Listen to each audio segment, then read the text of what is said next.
अभियान चलाए गए हैं और मूल उद्देश्य एक ही है कि वर्षा के पानी के अलावा पानी का कोई स्रोत नहीं है।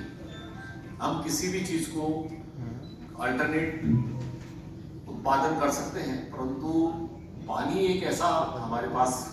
है जिसको हम केवल प्रकृति के माध्यम से ही प्राप्त कर सकते हैं। और जिस तरीके से जनजीवन हमारा बढ़ता जा रहा है, पानी की आवश्यकता दिनों दिन बढ़ती जा रही है, परंतु संग्रहण के संबंध में हम लोग जो है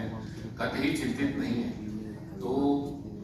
इस अभियान के माध्यम से सरकार का उद्देश्य एक ही है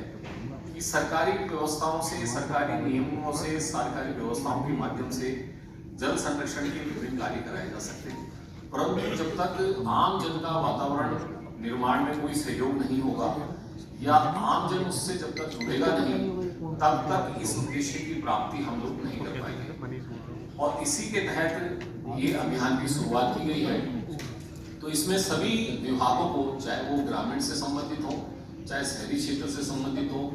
हर विभाग की कहीं ना कहीं भूमिका इस अभियान में जुड़ी गई है और उनको ये निर्देश दिए गए हैं कि उनके विभाग के माध्यम से जो भी योजनाएं चलती हैं, उन योजनाओं के माध्यम से अधिक ऐसी संरचनाओं को बनाया जाए, या कोई संरचना बनी हुई है वो किसी स्थिति में मरम्मत की आवश्यकता महसूस होती है या उसका और जीर्णोद्धार की आवश्यकता होती है, तो ऐसे सभी कार्यों को चिन्हित किया जाए। प्राथमिकता इस बात पे दी गई है कि उनको इस अभियान के माध्यम से सुदृढ़ किया जाए, सुरक्षित किया जाए, उनकी मरम्मत करके उनको उपयोगी बनाया जाए।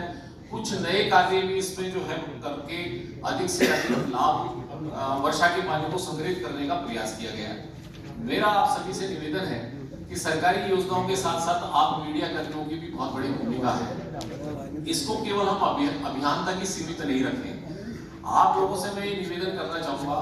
कि दैनिक जीवन में आप इसको अगर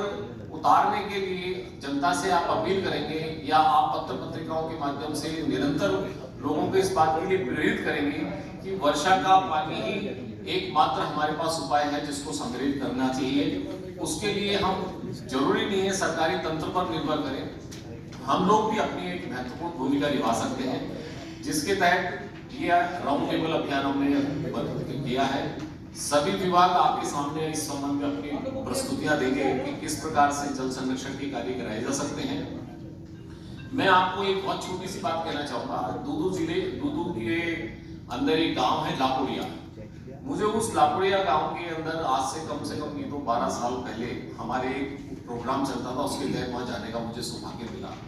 और मुझे इस बात को आप लोगों के साथ शेयर करने में बड़ी खुशी है कि उस जमाने में वहां के किसानों ने उस पूरे गांव की भौगोलिक स्थिति को देखते हुए वहां पे इस तरीके से कार्य किया है कि वहां बहुत बड़े बड़े तालाबों का उन्होंने निर्माण किया है और उन तालाबों के अंदर पानी की आवक इस तरीके से की जाती है कि सबसे पहले जब पानी आएगा एक तालाब में, तो उस पानी का उपयोग वहां के निवासियों के पीने के लिए किया जाएगा। उससे सरप्लस कोई पानी होगा वो पशुओं के लिए इस्तेमाल किया जाएगा और उसके बाद जो पानी सरप्लस होगा वो वहां की सिंचाई के लिए काम में आएगा। और मैं आपको आज भी इस बात का ये निमंत्रण देना चाहूंगा और कहना चाहूंगा कि आप में से अगर किसी को ऐसा अवसर मिले आपको करने का, तो आप वहां देखेंगे कि इतनी अच्छी व्यवस्था कर रखी है कि आज भी पानी, वर्षा का पानी जैसे ही गिरता है वो ऑटोमेटिक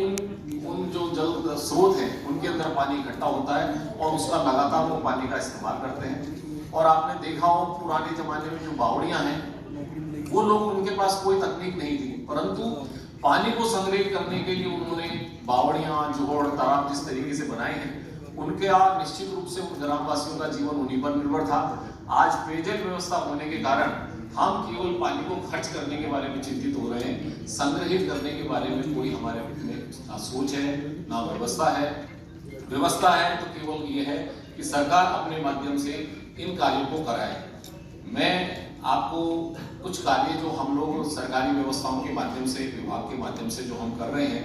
जिनमें वर्षा के पानी को संग्रहित करने के लिए हम निरंतर प्रयास करते रहते हैं, मैं उनके कुछ छोटे छोटे आपको उदाहरण दिखाना चाहूँगा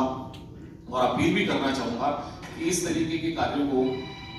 आम आदमी के साथ साथ व्यापारिक संगठन हो सकते हैं, धार्मिक संगठन हो सकते हैं, औद्योगिक संगठन हो सकते हैं, इन लोगों की भी अगर भूमिका रहेगी तो निश्चित रूप से हम हमारे उद्देश्य की प्राप्ति बहुत जल्दी कर पाएंगे। वर्षा के पानी को संग्रहित करने के साथ साथ मैं आप सभी लोगों से ये भी अपील करना चाहूँगा कि चाहे हमारा चारागाह क्षेत्र हो, चाहे हमारी कृषि भूमि हो,